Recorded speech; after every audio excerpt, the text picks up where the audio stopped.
Բլոգեր Արուս Կավկասն բավականին ակտիվ է իր ինստագրամյան հարթակում, այսօր ներկայացրել է տեսանյութ, որտեղ վերջինս Դուբայում է և այցելել է ոսկու խանութներ։ Ներկայացնում ենք տեսանյութն առանց մեկնաբանության։ Обязательно покажу. Но пока буду смотреть. Смотрите, какая красота. Смотрите, ну как просто так пройти, а? Как можно? Что вам нравится?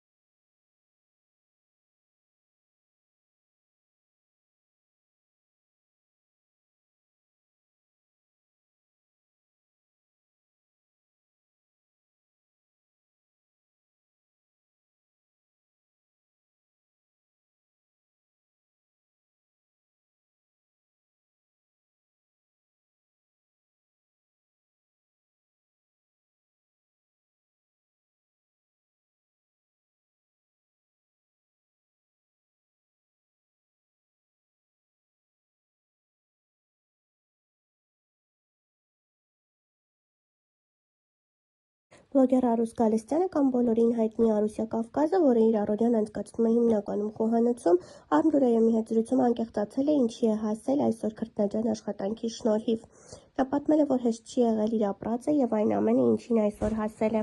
Հպարտեմ, որ կարողացել է մոտարության մեջ նման դժվար պայմաններում հասնել այս ամենին։ Արտերկրում տարբեր վարք ու բարքերի մեջ կարողացել եմ դաստիարակված զավակներ մեծացնել, ամուսնացնել նրանց։ Տիկին Արուսի խոսքով հարսը կիսով չափ ռուս է, բայց հենց իր ջանքերով այսօր հարսը հայկական ավանդույթներով է շարժվում։ Ավելին, բլոգը հարսն է նկարում օգնելով սկեսուրին։ Այժմ Տիկին Արուսյան ապրում է Պետիգորսկում, բացի բլոգ վարելը բիզնեսով է զբաղվում, ուտեստներ, բաստուրմաս ու ջուխ է պատրաստում վաճառքի համար։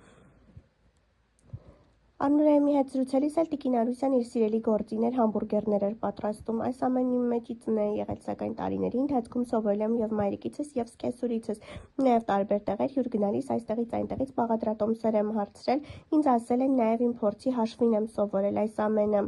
Տիկին Արուսյան ունի 2 որդի։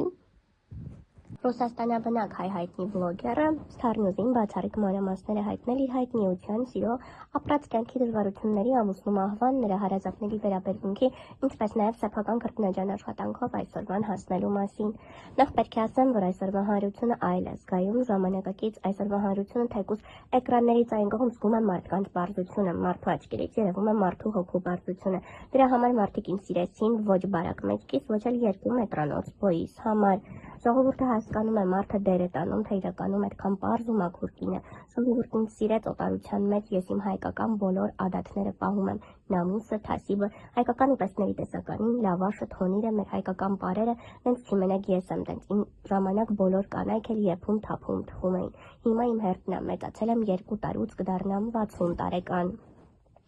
Տիկին Արուսյան պատմեց երկար տարիներ առաջ ամուսնուն կորցնելու ու միաժամանակ իր կյանքի մասին։ Արդեն 22 տարի է ես ամուսին չունեմ, իմ տուն ուրիշ տղամարդ չի մտել, չի եկել, ուրիշ տղամարդկանց հետ չեմ գնացել ու երեխեքիս թողել։ Իմ հարևանը, իմ քավորը ամեն սեղան նստելուց հպարտանում է իմ մաքրության համար, իմ աշխատասիրության համար։ Անքուն գիշերներ եմ անցկացրել, ասել եմ պարտք չպիտի անեմ, ոչ հորս տան վրա, ոչ սկեսուրիս տան վրա աչք չեմ ունեցել, ոչ ցանկացել եմ մեծերը մեռնեն, որ ինձ տուն մնա, ոչ ցանկություն եմ ունեցել սկեսայրիս մի բան լինի իրանցի ինձ մնա, հակառակը գիշերը թխել եմ, ցերեկը ծախել եմ, ամուսինս էլ հիվանդացավ կյանքի ընթացքում ու իր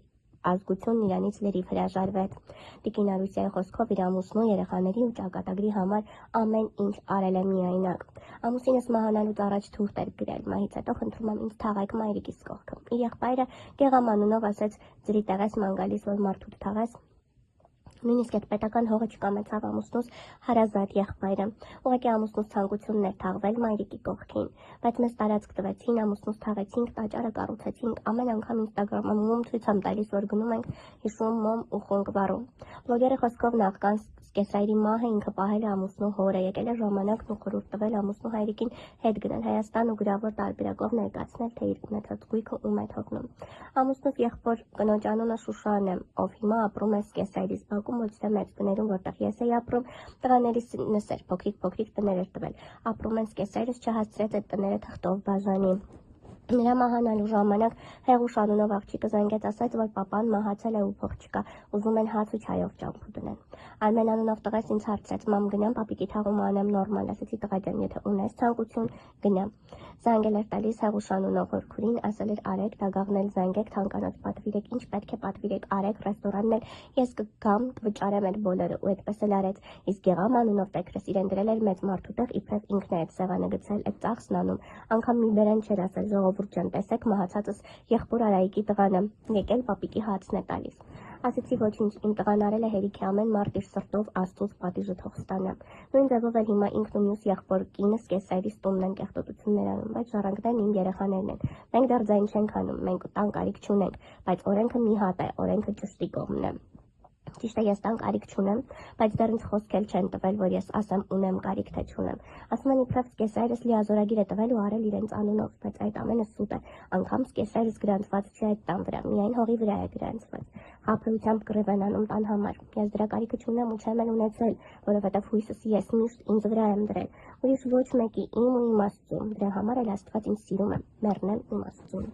Տիկին Արուսյան պատմել է նաև Ռուսաստան տեղափոխվելու մասին։ Ես որ եկել եմ Ռուսաստան, ես լեզու չեմ իմացել։ Գնացել եմ ֆերմա, ով եմ գտել, կտվորուհի եմ աշխատել։ Իմ մաքրության, իմ աշխատասիրության համար պետությունն ինձ գրանցեց, ընդառաջեց տուն նվիրեց։ Միայն իմ մաքրության ու աշխատասիրության համար։ Այնպես որ իմ սկեսով սկեսայրի կողմից ինձ ոչ մի բան չի մնացել։ Երկու եղբայրները խաբելով թալանեցին, մինչև երկուսի գլուխն էլ կերան։ Իսկ ինձ ոչինչ։ Մենք մեղվապահ ենք եղել, սկեսրերս բուտկա էր տվել մեղվապահության համար, անգամ դա են ծախել, տեքորս հողից տուն արել, որ մերն էր։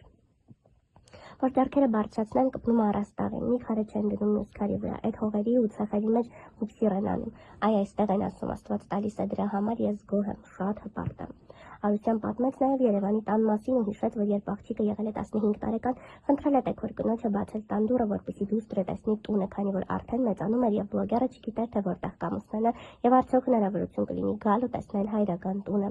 Տեքորը սկինը Շուշան անունով դուռը չբացեց, որ հիմա իմ մահճակալի վրա ծնողներից գնաց օշուտի վրա բերում վարձով մարդկանց քնացնում ու փող աշխատում։ Դուռը չբացեց, որ երեխաս տեսնի պապական տունը։ Անգամ այս տեսակ բաների եմ դիմացել ու հաղթահարել։ Այսպիսի բաների միջով եմ անցել ու ասել եմ ոչինչ, Աստված իրանց հետ լինի։ Մինչև հիմա ոչ գնացել եմ, ոչ ուզել եմ, ոչ հասցրել եմ, ոչ էլ սարքել եմ։ Շատերն են ասում, թե ինչու չեմ գնում, չեմ ուզում, բայց ես ասում եմ, այսքան աշխատել եմ, այսքան ունեմ։ Ճիշտ է, իրենց հորական տունն է, բայց ես ոչ հարց եմ գնացել, շատ լավ վերանորոգել ենք, հայրիկս է մատերիալը բերել, բոլոր ամուսինս իր ձեռքով պատուհանները վերանորոգել, բայց երկու տեքոր կանայք դարձրին հողին հավասար։ Ես էլ հղի էի 8 ամսական ու բոլոր փոքր երեխեքիս հետ թողել հեռացել եմ, որ մեր տնից ձայն դուրս չգա։